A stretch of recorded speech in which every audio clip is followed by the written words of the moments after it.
Okay. Well, okay. The thing about the intros is that I just want to just go do it, right? Let's just start talking about it. So that's why I'm always terrible with the intros. Oh, Yeah. see, the way that I think about it is I imagine there's someone sitting here in this trio and be like, hey, you, this is what we're going to talk about today. Hold on to your shorts. Yeah, I guess I've from the start taken a casual approach, and I just want this to kind of be what it is and as casual as possible. So sometimes that makes it super casual. But anyway, got Jaden Bales on here, the Wyoming correspondent, communications director for the Wyoming Wildlife Federation, and mule deer mentor to me. He does the Muley Monday podcast for Cody Rich, the Rich Outdoors, and was an indispensable part of the mule deer hunt that Abby and I had in Wyoming last week. So thanks for all your help and being on call or on retainer. I don't know how I'm going to pay you for that, but welcome once again. No problem, man. I think I've got a fish shortage here, so I think we can work a deal out somehow. Okay. For Well, sure. I would also say that you should probably come up here and get it yourself. Like that makes it a lot more fun. You can earn it the way that I earn the mule deer. You can come up here and you can earn some fish. Dude, I'm so down with that. That and I've been really looking at this alpine deer hunting up there. It looks really fun. It We're is. gonna talk me into it, I'm sure. Well, you Yeah. already have. It's a totally different program, but that's fun. And that's the mule deer hunt was the first time I had ever hunted off. Well, I did the doe antelope last year, which didn't turn out great, but it's just so different, and you learn what the program is. And I think that when I look back on this week, I'm still just kind of like in awe of the fact that Abby and I both got bucks.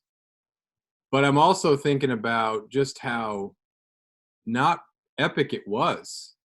It It's seemed not. like in order to like that's just what it takes. That's the requirement, So you could say, "Oh my gosh, it was epic. We did all these miles and we hiked around," but that's just the requirement. That's not a big deal at all.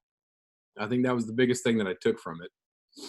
Yeah, so you guys hunted. That was the 6th day of hunting where you guys got into those bucks, right? Yeah. So I was talking to a fella, and I was talking to a fella, and we're found out that he gave up. He was hunting in the same region that you were hunting. I don't know if "gave up's the right term, but he went home after 5 days of hunting, and he was talking about how he saw there was a 37 does and a four.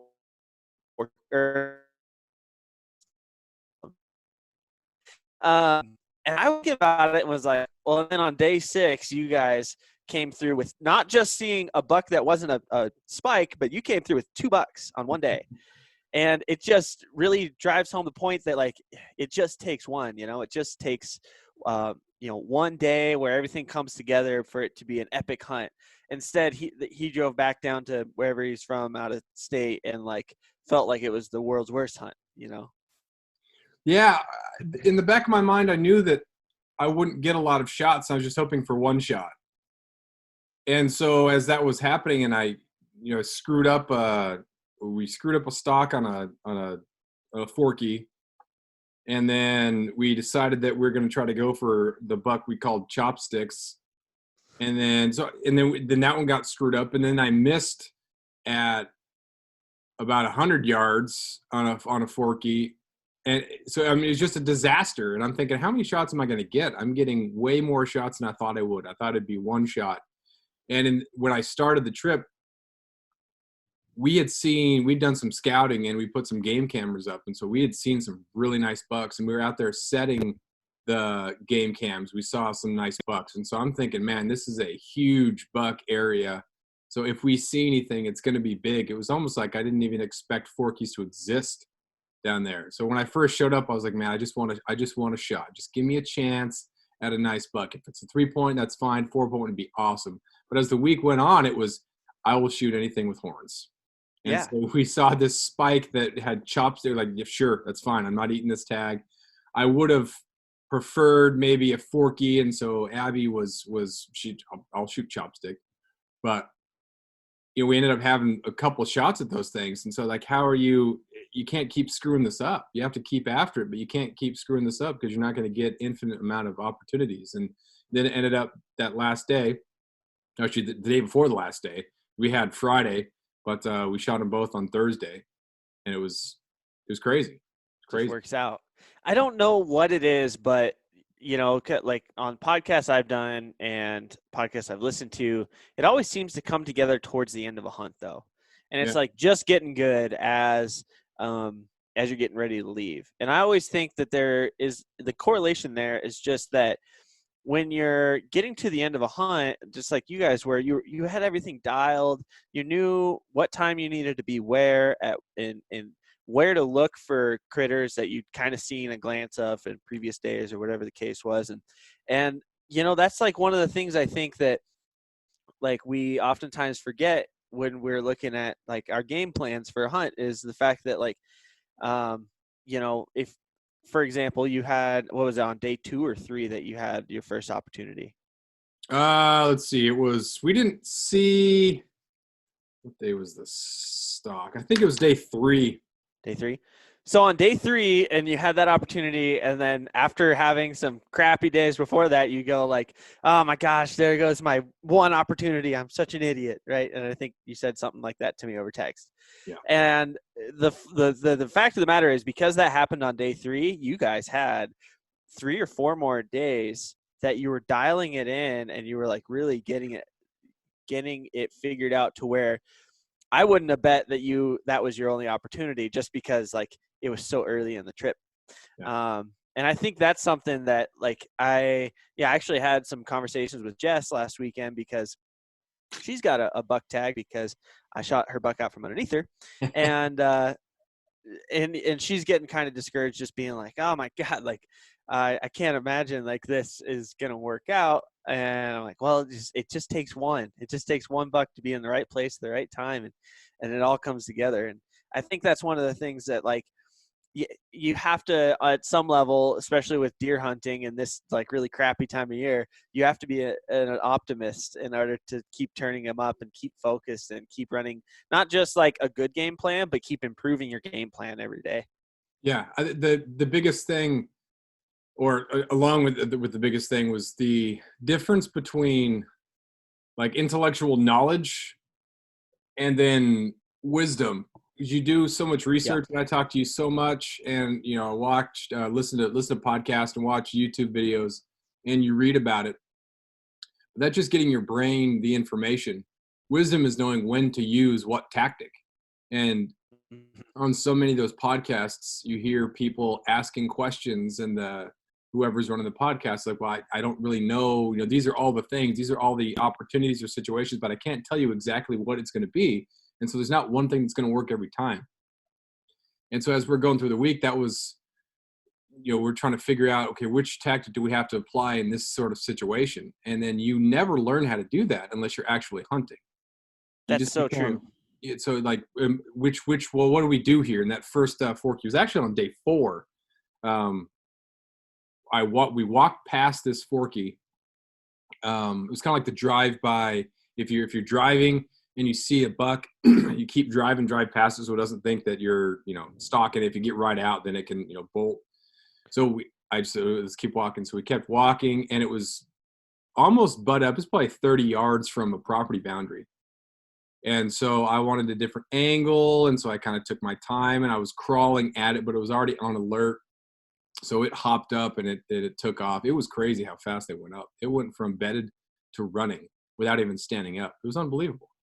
So Yeah. in that case, I thought, okay, I needed to be ready. I needed to get down. I needed to take that shot. And then the next time I was too quick, and I wasn't patient enough. It was like, which one are you supposed to apply in that moment? And that's that wisdom that comes from more experience. And as you said, dialing in the hunt, and okay, we're going to do this time because it didn't work last time. We're going to be ready for anything, and applying that correct thing. It's hard to figure out, but you can't get it unless you hunt. That's exactly right. And it's one of the things too, like even after you've gotten into this, because like you have that spot that we talked about dialed in. You know where you want to be, you know, where kind of the deer are hanging out and all that stuff on that little section. Now, if you were to go to Colorado, for instance, you're going to be in a totally different environment with totally different hunting pressure and probably in a different season, a different time of year.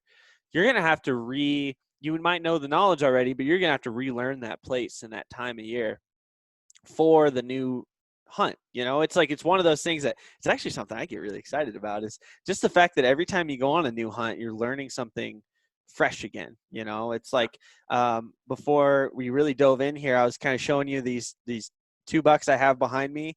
I shot them on what our family's property. It's like 160 acres called the Butte, and the Butte always has deer on it, or at least it used to before you got a ton of invasive species on it. But anyway, you know, and one of the things is like the Butte is the same hunt, and it's super fun, and like, because it's got the family ties and the friends to it. But it, you know, I don't think I would be very, you know, it wouldn't be an epic adventure or a challenge if I just hunted the Butte every year. Mm-hmm. And that's just what makes you want to keep pushing and doing some new stuff. And luckily, you know, like in this place that you were at, man, you could hunt that region for the next like lifetime and still find new spots and you know, get into different times of year when you want to hunt it. If you want to hunt it in archery season versus the beginning of your rifle season versus the end of the rifle season, it's pretty cool, and that's what makes me really excited. Yeah. Well, I do want to do at this point kind of a walkthrough of the whole program, just for the listeners, and then also we can kind of dissect certain things. So this summer in June, Abby and I, actually, we did a podcast once I drew the tag about 3 spots that I had scouted, and you kind of judged them based on what might work in October. So that was I'm not sure what episode that was, but that was a good episode. That was very insightful. It was episode 146. It was scouting elk and mule deer. And so you took me through a couple spots and we gauged good or bad. In June, Abby and I went to one of the spots and we walked around, set up some game cams, and that's where we were seeing some bucks, and we spooked that huge one that I saw. It was already June, and it had spread well beyond its ears, and it was all balled up. Man, that thing was going to be just a masher buck. So got us really excited. We saw like a procession up sky lined up, so we're just seeing these big bucks, and that got me really excited. Drew the tag in June. We went back there, more scouting. We found this bed and crawled up to some rocks to see how far it would be and if we could sneak to this spot and if I could shoot to the bed, and ended up being 265 yards. So I thought, well, that's what we're going to do. We'll try to sneak to this spot because this bed is so awesome. It's so lush. That's where the buck's going to be. So I had this plan. I was just playing it over my head over and over again, you know, sneak into that spot. It's on this little canyon on the inside of it, so protected, perfect spot. That's just what's going to happen. So 3 months, I'm just thinking about that. 265-yard shot. I was training for that. And then we show up day one, and there's someone at the spot. And we woke up at 4, and we were on the road early. We were there an hour before the first hint of sunrise, and there was someone at the spot. I'm thinking, what in the world? Because in my brain, I'm thinking, man, this is one of those overlooked little spots, but not. Well, I would actually, if I was you, I would take that as a compliment that somebody else has been in that spot, that they know that it's a really good spot. They're there on the opening, you know, a couple days, and that they're that early means that they're probably I would imagine you looked at the license plate and they were local or something. Yep. And that they knew that spot held deer. I would take that as like a compliment, because that means that you guys actually, you did your research, you did your homework, and you figured out a good place. And the other thing I want to like commend you on, and this is something that, you know, on different forums like Rock Slide that I'm on, and I notice a bunch of people get super frustrated when they go to these places and then they like can't find the deer, you know, or they keep running into people and they just like, you know, like homeboy who saw one spike in 5 days. They didn't come out for that beginning scout trip, and like that scout trip makes so much of a difference for you to, just like you're saying, you understand that that's a 260-yard shot, and not let alone the fact that you found the deer, because, you know, early or to mid October they're going to be in that same spot. After years of fine print contracts and getting ripped off by big wireless providers, if we've learned anything, it's that there's always a catch. So when I first heard that Mint Mobile offers premium wireless starting at just $15 a month, I thought, what's the catch? But after talking to them and using their service, it all made sense. There isn't one. Mint Mobile's secret sauce is that they're the first company to sell wireless service online only. They cut out the cost of retail stores and pass those sweet savings directly to you. For anyone who hates their phone bill, Mint Mobile offers premium wireless for just $15 a month.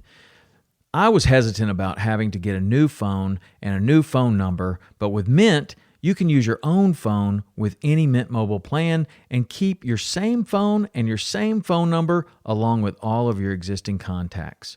Mint Mobile gives you the best rate whether you're buying for one or for a family, and at Mint, families start at 2 lines. All plans come with unlimited talk and text plus high-speed data delivered on the nation's largest 5G network. Switch to Mint Mobile and get premium wireless service starting at just $15 a month. To get your new wireless plan for just $15 a month and to get the plan shipped to your door for free, go to mintmobile.com/waypoint. That is mintmobile.com/waypoint. Cut your wireless bill to $15 a month at mintmobile.com/waypoint. But just the fact that you put in that work early makes all the difference. Like that is something I think that we all just don't, give enough credit to, is the fact that shit, man, you're out there in June, or July, whenever it was, Yeah. and putting up trail cameras and figuring out the country. That's like, yeah, that's what makes the difference. Yeah. Well, I think too, by looking around and seeing where the bucks would bed, it's so different up here in Alaska.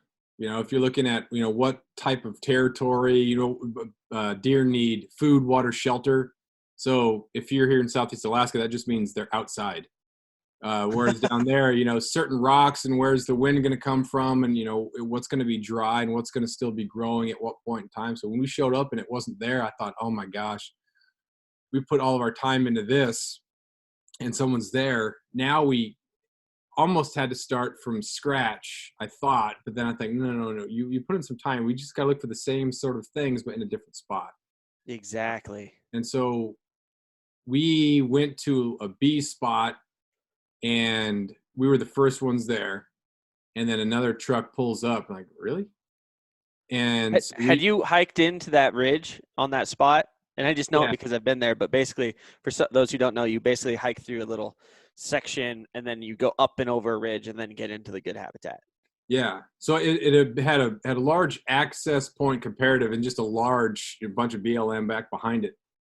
So we were the first ones there, and then this other guy shows up, and he's got his kid. And like, oh, it's fine. I'm like, how can you be mad at the guy who shows up second when he's taking his kid out hunting? So we head up this ridge, and we're there for sunrise. We don't see anything, and then so we start hiking around, and it's cold and windy. 2 other trucks show up, so we're seeing people all over the place. Like, dude, you saw a 2 very big trucks, parcel and you still parked, and then you saw 3 trucks, and then you still parked. I'm thinking, this is madness. So we got out of there, and we went to this other spot and hiked in and saw people.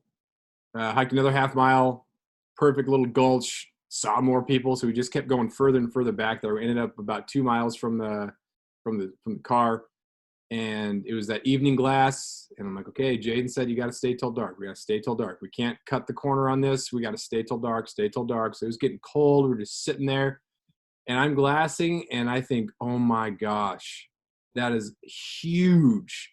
I was so bored. I was glassing the creek, and there was this massive trout. And it was coming up. It was feeding on something on the surface. I was like, dude, that's such a huge trout. And then after nothing else came out, Abby was in a different spot about 15 yards away. And she's like, did you see the trout? I'm like, yes, it was so big. So we're glassing trout. And we're hiking back out after sunset. And it's just cold and dark. And I'm thinking, oh, man, it's only day 1, but oof, this could be rough. Camped, frozen tent, frozen boots. Next day we hiked to a different spot, got to this river, did the same thing, stayed till dark, nothing. It was snowy and the ceiling was pretty low. There was a lot of fog. So our day 2 was kind of mostly just kind of moving a little bit. But what do you do when it's foggy? I thought I could use this maybe as cover to get closer to where we wanted to end up glassing, or should we have just stayed still and moved to that spot once it cleared a little bit? What do you do when it's low ceiling? Man, I think a large part of it is like a large part of it is that fog sucks. So you like want to keep hunting, and I think it's worthy to keep hunting. But what I would have probably done is tried to like basically get into some, if you really want to kill a buck like right then, which I mean you're limited on time and that seems reasonable, you would go to some like thicker habitat, where you think that they're bedded down and that they've been feeding in, and you basically would just slowly pick your way through it, almost like you're stalking something, but without knowing that there's anything there. Then you'd be glassing, trying to pick up an ear or an antler or something, and then as you're moving through that thick stuff, just basically taking your time and trying to scan it all. That's about all you can do when it's that kind of gnarly stuff, other than just waiting it out until the everything clears up. Yeah, this was a spot that we hadn't visited or scouted in July, and that made a huge difference because we weren't sure what to expect, and we didn't know. You look at OnX, and it looks like there's some green there, but it might not look like that in October. So was this one further north? Yeah, this is the further north one. You'd put a pin on this one, and you'd say, "Hey, man, go check this out." So we slowly made our way to that spot, and then it took us a couple hours, and it hadn't broken yet. And we ended up walking pretty close up on someone who was glassing at that spot. We're just like, "Oh boy, okay." Oops. I wasn't wearing any orange, so it was kind of funny that we kind of walked up probably 30, 40 yards from this guy who was glassing from that spot. And then we kind of tried to go around skirt and give him a wide berth. But we ended up dropping down a little bit too far. And then it broke. And then we saw how far down the mountain we were. So we crossed the creek, and then we stayed there until dark. And then we saw our first deer. So that was day 3. Day 3, we saw our first deer, and it was a doe as we were hiking back to the car at dark. So it was day 4 that we finally got to the spot. No, day 3. Day 3. I'm jacking this up. Yeah, day 3 was the first time we got to the spot.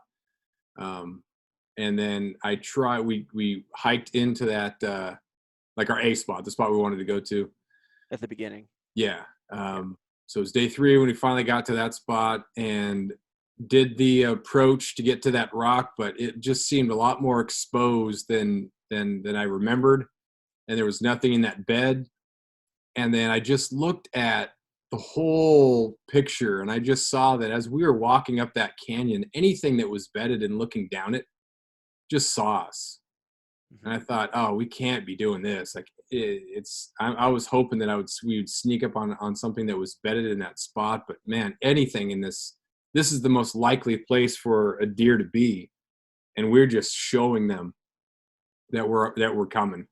So we had to. That's part of what makes it most likely for them to be there.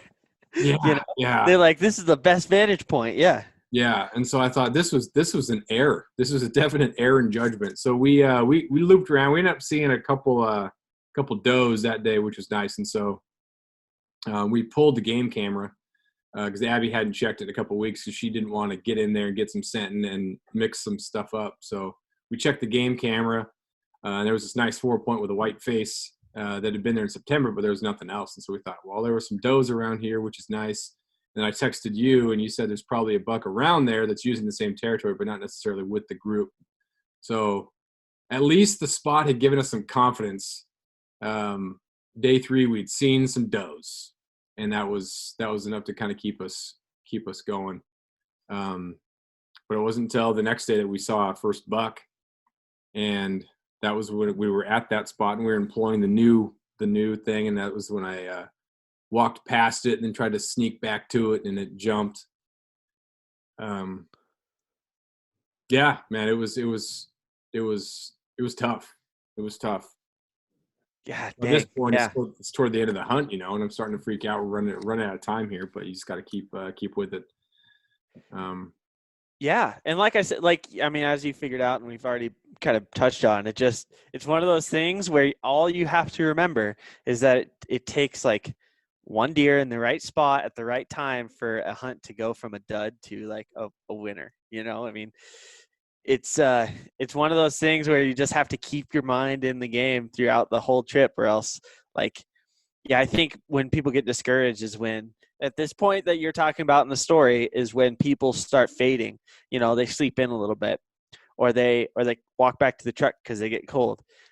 And it's when you really need to actually be pushing harder, is when you turn that corner and start being like, oh man, like this has got to happen. Yeah, I was getting so frustrated at this point. Just starting to Yeah. really lose it. But at the same time, there was no doubt that I wanted to get after it. It was so fun and rapturing and such a great challenge. I couldn't get enough. It was great to be out there, and even though days 1, 2, 3 had just been fruitless, and I'm just with these 60-mile-an-hour winds or these gusts, it was miserable.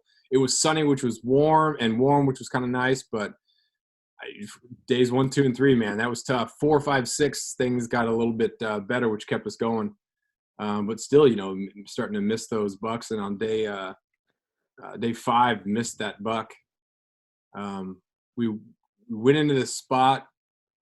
We tried the spot in the morning, nothing there, and so we drove out. And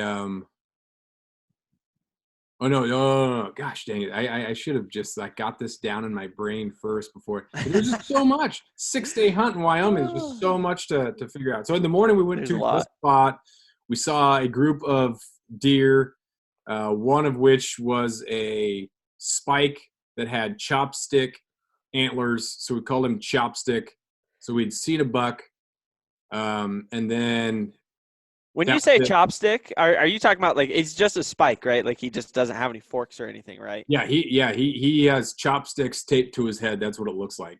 I started calling all the spikes that we saw last weekend chopstick after you said that, because I think it's just hilarious. Because that's exactly what they are. We saw like 3 chopsticks last weekend, Yeah, and yeah, I'm stealing it. No good, TM. good. It was so. Abby and I were talking about whether or not Chopstick was going to live to grow. That's funny. So we tried to make a move on that, just because Abby was really down to shoot it, and at this point, only got a couple days left, and we're not seeing a whole bunch of stuff, and so I want to at least make a stock on it.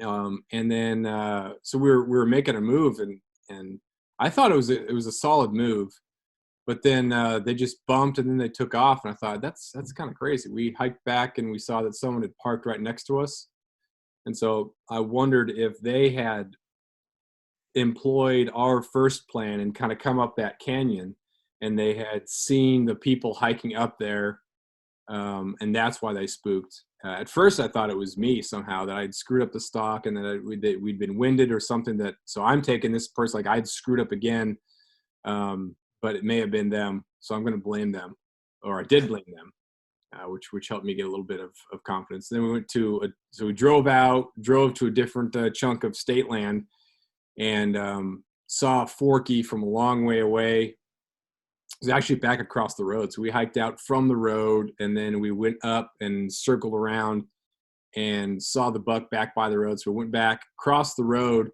and then made this stalk uphill, which is tough to do. But the top of this little hill was like a pyramid. And so you get those faces that are very, very small. So you can go and you can disappear across to the next ridge very, very easily. And so we went up and didn't see. So I figured he just fed from the front face right to the next face and then right again to the next face. But he'd actually bedded. And so I thought, it's midday. Yeah, he's just probably changing beds. He's not, out feeding.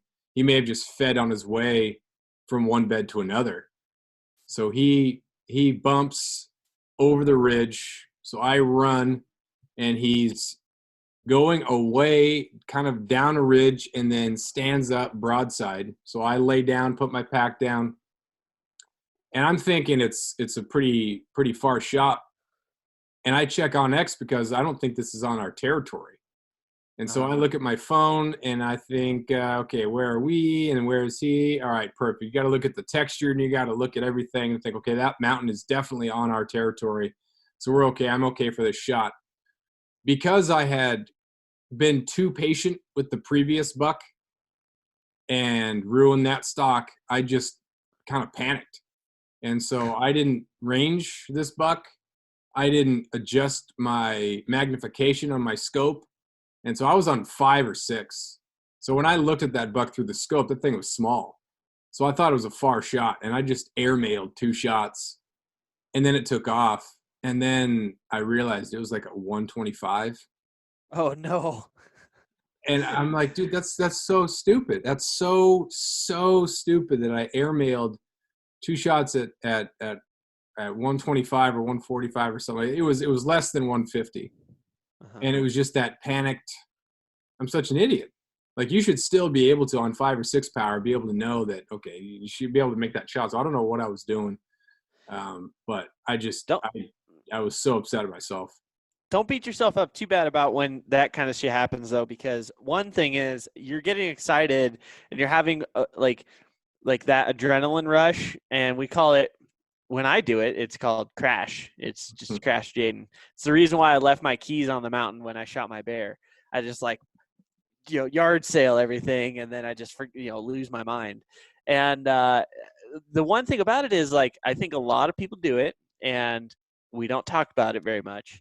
But also, like, it is a sign that you're having this big adrenaline rush and like a lot of excitement. So while I think it's good, we need to hone that energy in to make better decisions. At least it's like it's a thrill, and I think it happens to a lot of people. It was on the way back to the car. I was doing like a post game in my head, talking out loud, anger recap, just how stupid I am. You're an idiot. But in doing that, I kind of break it down and think, all right, well, first of all, you saw the buck and you made a good stalk.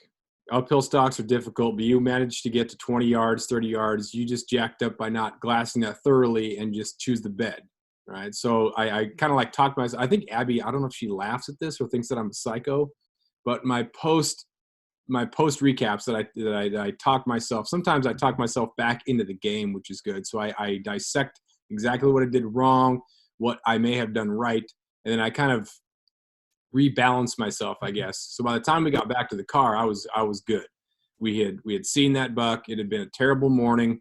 Had seen the buck, had made a stinking pretty good stalk because we were almost a mile away, and didn't know if this was a doe or a buck, and made a great stalk, got within 20, 30 yards. So that part was good. And then I pursued it. And I checked the land. I didn't just start shooting and then injure a deer or shoot a deer on private land. So I was happy about those sort of things. So, talking to myself, and things were heating up. At that point, days 1, 2, and 3, no bucks. Day 4 saw Chopstick. Day 5, we'd had that Chopstick stock ruined, and then I just missed on this forkie. There's enough to keep us going, and then day 6 is when it went down. It was all snowy in the morning. The weather got cold, and we drove out there, and there was no one else out there. It was crazy. This was on the So walk us through the day, because I've never had. Oh no, that's not true. I guess my brother and I doubled up one day, but double up days are ones that you will always remember. Because it's not only are you excited for someone else's like deer, but then you're also super excited for yours. You get oftentimes like a heinous pack out usually that goes with it. It's all good. So what happened on that final day when you showed up? You guys got there in the dark, I would assume, and trudged in there? Yeah. So we hadn't been to the spot since the first time we got to the spot that we had scouted, that our favorite spot was, that we called the spot, was day 3, and then we'd hunted it every day since then. And we'd seen the spike first, Chopstick, and then I had jacked up that forkie stock. So there was stuff there. So we were excited every time we went there that there was a chance that at least Chopstick was there. And my idea of shooting a nice 3-point or 4-point had just totally gone out the window. It was just a matter of filling bucks. Abby was totally about shooting Chopstick. So when we went back, we were pretty sure that we'd see that group of does with the one buck in there. And then maybe that forkie would show back up. So when we got there day 6 and, people saying that bucks are going to be moving or deer are going to be moving, we were excited. We drive out there in the dark, and off the highway, just before our turn off the highway, we saw 4 or 5 does and 3 or 4 bucks with them, small bucks. We thought, oh, dude, this is on. It's perfect. Yep. It had started to snow a little bit at these higher elevations. It wasn't supposed to snow until the weekend, but we were already picking some of that up, and so that was nice. And we drove down the road. We got in there, and we did our hike away from the canyon so we could get all the way back there. And I chose a spot that was close, because you have to make a decision about what's the most likely scenario here. Where are they going to come from? You got to pick that spot, because the whole week I'd been, we were here and maybe we should have been here watching this gulch, or when we were at this part of the river, we should have been at this part. So it's just, you make your decision to live with it. So I made this call. It was about, I don't know, maybe 150, 200 yards from where they would walk up out of the canyon, but it was kind of exposed. So we're behind this rock, and the sun's starting to come up, but it's really kind of foggy, and it's snowing, and it's windy, and nothing's coming out. So I'm like, we got to back out, because What was the temperature? Without wind. Teens or 20s. Teens. I think. Cold. Yeah, cold.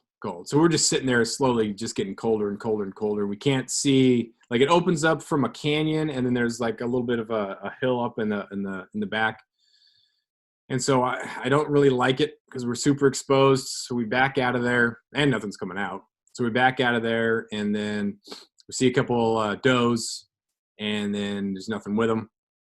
And we start to drop down to where it opens up, and I see 2 bucks sparring. And this is probably about a half hour, 45 minutes afterwards, because we sat underneath this tree and glassed the whole little basin area before we dropped down into it. And I'm thinking, oh my gosh. And I was so just wide-eyed and beside myself that we tucked back. I should have just watched. Like, that's an amazing thing to be able to see. You got some snow happening. You've got wind happening. This is winter in Wyoming, and there are 2 bucks that are sparring. And I lift the binos for a second, and I'm just like, oh my gosh, this is amazing. Because you don't get to see that all the time, especially like during hunting season in the weather. I didn't bother to range. I didn't do anything. I just grabbed Abby, and we dropped out of sight, and we were going to loop back around. And where I figured they were was pretty much right where we had been posted up before. So it would have been a nice, easy shot. But then I thought, well, it would have been an easy shot if they came out, but did they not come out because we were there and we were too exposed? So we looped back around trying to get to the spot that we were when we first started, and then their bucks are gone. And I'm thinking, how do you screw up 2 bucks that are engaged in warfare? Like, how do you not even get a shot? Like, how do you screw this up? I was just not despondent, but I was so frustrated. This is supposed to be the day. We're seeing deer, we're seeing bucks, and I'm just so pissed. Wait, so what? Could you tell how big those 2 bucks were? Were they? I couldn't. The thing that really made me excited was that their foreheads were a long way away when they were racked up. Okay. And so I thought, but judging by that, there's a lot of material that is keeping their foreheads away from each other, and that material is made of antler. And so I was pretty excited about that. But then they just vanished, man. And I don't know if not. I didn't. Did you keep track of your wind as you were coming along? And yeah, because the wind was in our face. We were about level with them, and so when we were kind of down in the basin and they were out, I mean, that would have been probably the best time for them to be able to wind us. But I'm thinking as we kind of looped around, they were closer than I thought maybe, and so we were exposed as we were trying to drop down to where I thought they were. So I didn't take a good measure or look at something to mark exactly where they were. I didn't get that landmark of, okay, they're in this little clearing here between this bunch of sage and this rock or whatever. So I just kind of panicked, got excited, grabbed Abby, and we dropped out of sight to try to make a stalk when I didn't really know exactly where they were. So they could have seen us. Maybe they winded us. I don't know. I just screwed that one up. But so when they weren't there, I was just sucked so bad. So as we're heading out, we're creeping up. We decided to go somewhere else, get some lunch back at the car. As we're heading out, we're creeping by that spot where I'd seen the forkie before, and I tried to make that spot, but blew it. And so we're creeping up to it, and we see a doe. And I say, Abby, get in front in case Chopstick's there. And so as we're creeping up to this rock, we duck behind this rock, and we're getting a little bit further, and we kind of lean out a little bit, and there's another doe, and then another doe, and then Chopstick is standing right there. And I'm thinking, oh, yeah. And so we move out just a little bit more, and we see a forkie too. I'm thinking, oh, my gosh, we're going to double right here. Chopstick and forkie are going down. So Abby shoots, and I hear, like, rock connection. And I'm like, oh, no. And so I try to shoot, and nothing happens. My stinking gun is frozen. Uh-oh. So I eject the round, and I'm trying to thaw out the mechanism. I'm putting my finger, just trying to warm stuff up, and it's just not happening. So I told Abby to shoot the forkie. So she does, and then it doesn't really do much, but they were kind of walking away, kind of nervous uphill a little bit, but it does turn and start to go downhill. And so I thought that maybe she had got it. So I was frustrated because I thought we were going to have a 2-for-1 right there. And I thought that she had shot at forkie and missed the first one. So we ended up getting the forkie, which was awesome. And then Chopstick got to live.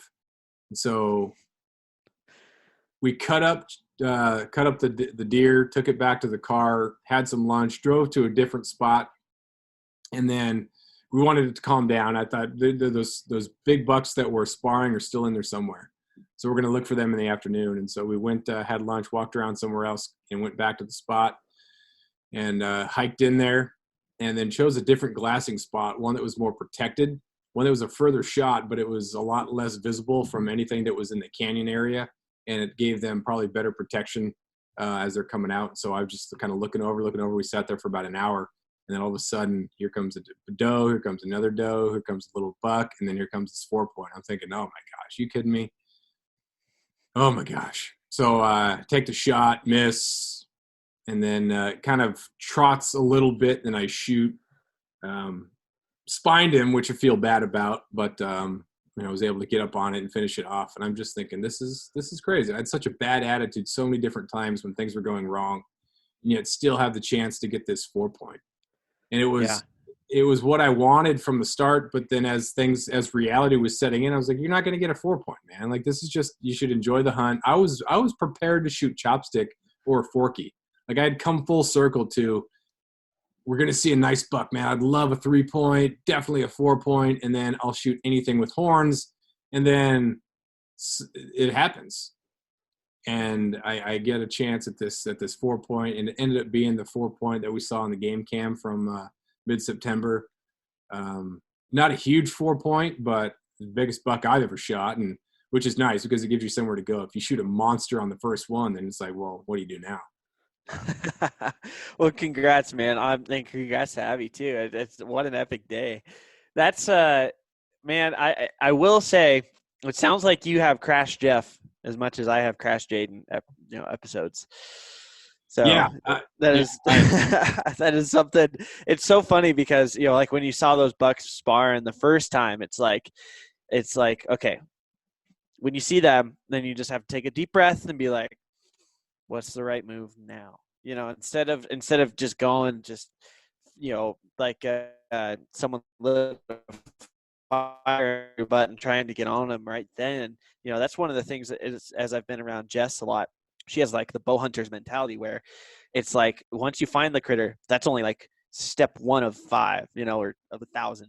It's like you find it, then you have to like really digest what's happening, where they're going, what they're going to do in the next few minutes, and then like as you found out, they're going to be right there. They're not going anywhere very far, so you can take your time and figure out where they're going to be or where they're going to go, and you did that. You came back to that spot and found them again. Yeah. So that's awesome. That's like exactly kind of what you hope to have happen. You find a critter, you find a critter, you figure out what they're going to be, what they're going to do, and then you move in and get the job done, and you and Abby both just crushed it. And I just think I was so excited when I got the pictures from you guys. I literally let out like an audible like whoop, and Jess is like, what happened? And I was like, Jeff and Abby both got bucks. It was awesome. Yeah, I can't even further.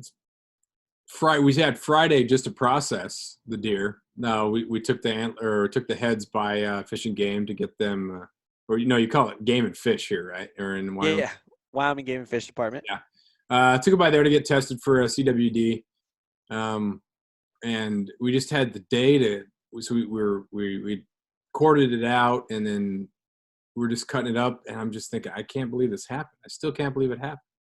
Coming full circle, you want a deer, but it was overwhelming. I still can't even like really get my head around how it went down those 6 days. It was such an incredible experience.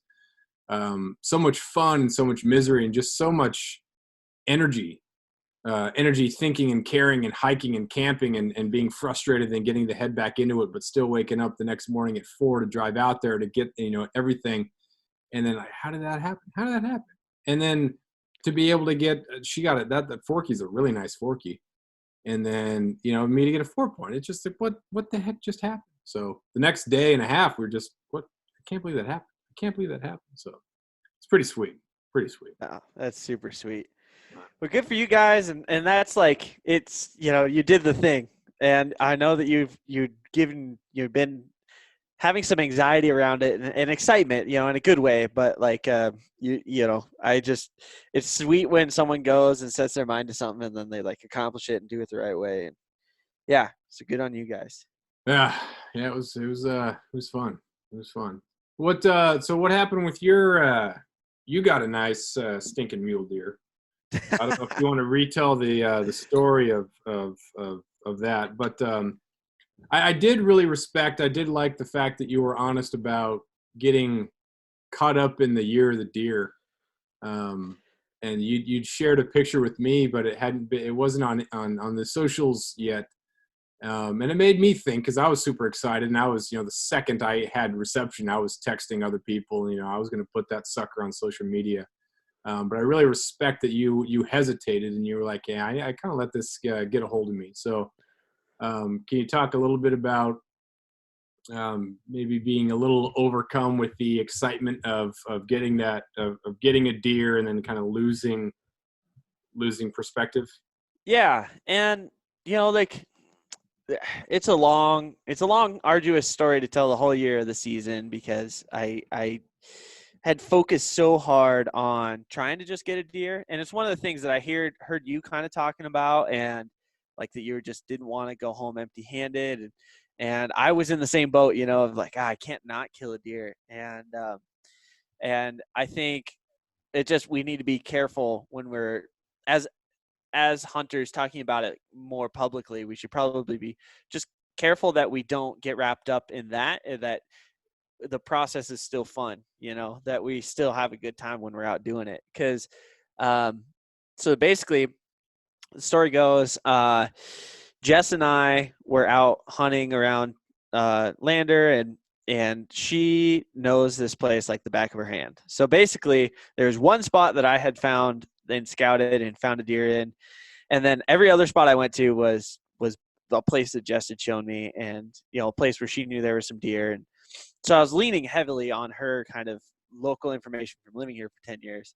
And so we go out to this spot, and I look at her and say, if it's bedded, you should, weasel your way in and get a shot. And then if it's not bedded and it's walk in and kind of a further shot, I'll take the shot. I'm really pretty comfortable and getting a shot off pretty quickly. That's accurate and a little further. So,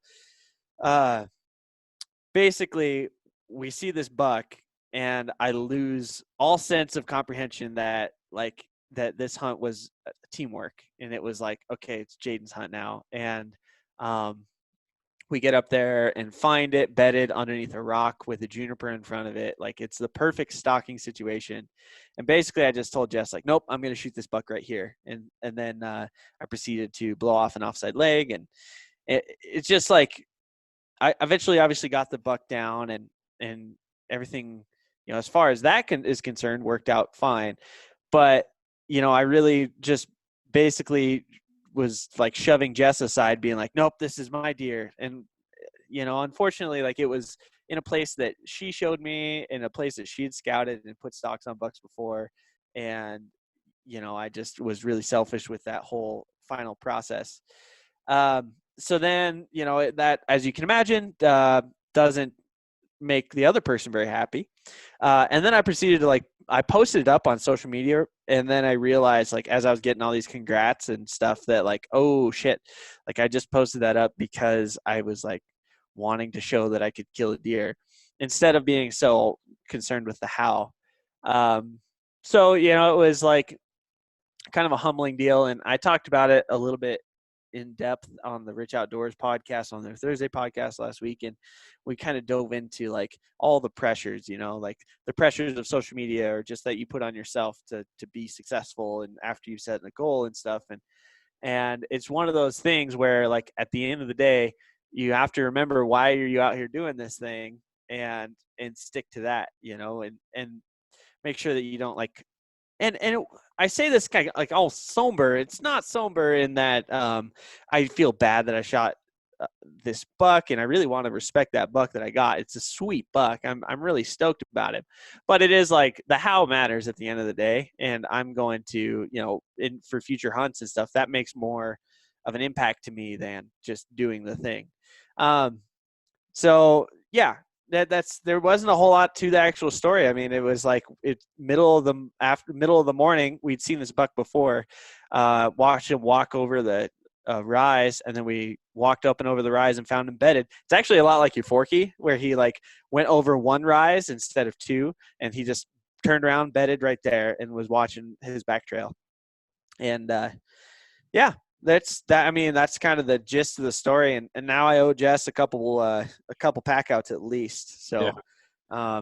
Last weekend we were out deer hunting in an area that's still open, and it was reminded me. I know that she was kind of getting frustrated because we're in a new area and there's a lot of people and stuff, but it reminded me that I just like the process of deer hunting.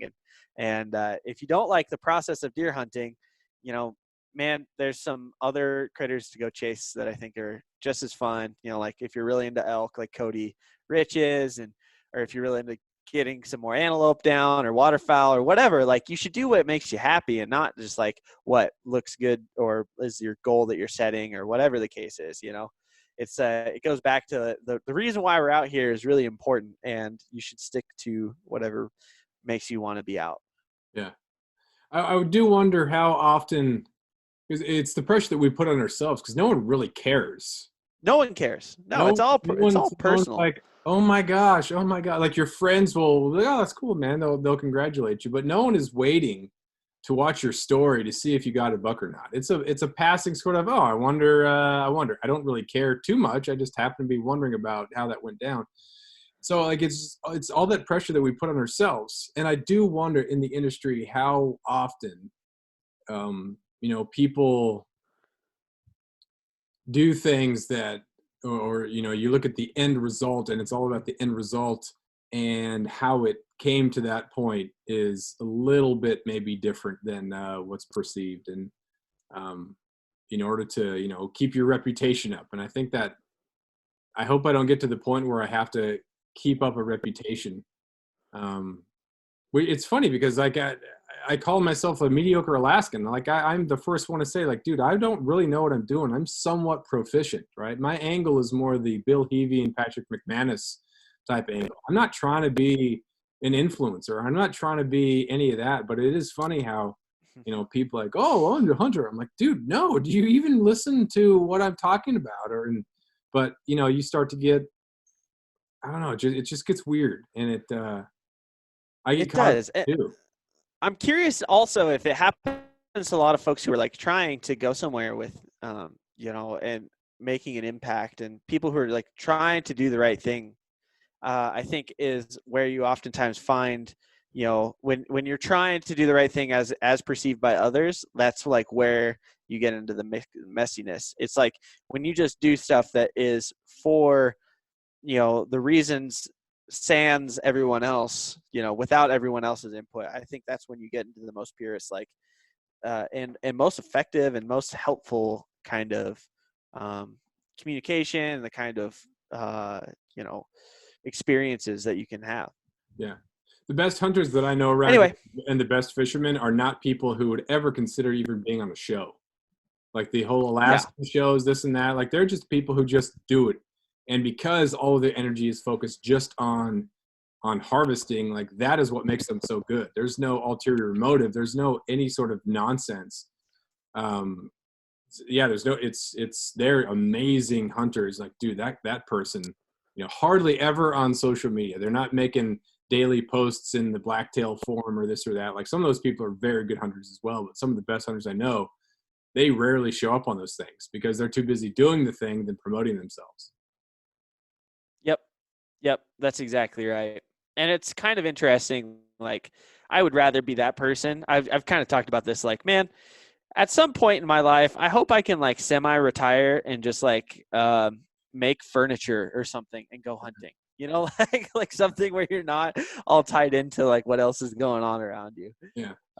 We'll see what ends up happening. But it is super appealing to be, and we've talked about being in the industry and whatnot. There is something very appealing about the contacts and the people you make through, having a podcast, right? I wanted you to be on the podcast because you were working for Backcountry Fuel box at that point. And so because I had the podcast and contributing something to the industry and you were in the industry, you make these contacts and you're talking about it. And so it is fun to be part of it. It is fun to the people that you'll meet and the stories that you'll tell. It's great to be part of that. But, just kind of knowing and not tricking myself into believing that, oh, I can be on social media all I want because I have to in order to promote. As a freelance writer, got to do the same thing. Got to get my name out there. Got to make sure that whatever I write is getting hits so that I'm more valuable to so I can trick myself into saying that all this stuff is 100% necessary. But again, I'd be tricking myself, right? And there's that line that I have to really be careful about and make sure that I don't cross that and become just another whatever. Yep. That's so true. I am excited to so I took a step back from social media for myself anyway, and I'm just being like, okay, I'm just gonna hunt this Colorado hunt I have coming up. I'm just gonna do it. I'm not gonna really be concerned with what it looks like and stuff, and I'm just gonna have fun with it. And so I'm really excited to try to reset and try to get another chance at doing it right this year, which I'm pretty excited about. So that's what I've got anyway coming up. We'll see. Hopefully we do return, and I do return back to the way that I'd like things to be. Yeah. I think it's impossible for anybody to ever act the way that they want to 100% of the time. Mm-hmm. Anybody who thinks that they have it all figured out are totally delusional. So I think we always have that sort of course correction that we have to do. And I think that's normal because we're flawed humans. Like we're not going to be perfect all the time. And so I think just reflection and looking and think, that's not who I want to be. I'm going to steer back to who I want to be. Because if you don't reflect, then you end up staying on that road because you don't think there's anything wrong. If you don't think there's anything wrong, then you don't think there's anything to change. So you just keep on. There's no way to improve. Yeah, man. So I'm glad we can always talk about this though. And it's one of the things that, I really appreciate about having you as a close friend and being able to talk about these publicly a little bit, with people that listen to podcasts. It's like I think as long as we're doing a good job of communicating what we learn and the mistakes we make or that we don't make or whatever the case is, like the more that we can communicate this like human experience of the ways that we screw up or don't screw up, like I think that it can help other folks kind of find the way that they want to do things as well. Yeah. So hopefully it's helpful to some people. For sure. Yeah. Well, any closes or anything to wrap it up here? Yes. If someone is going hunting, don't get frustrated by people being in your spot. That's the number one thing I've heard this year.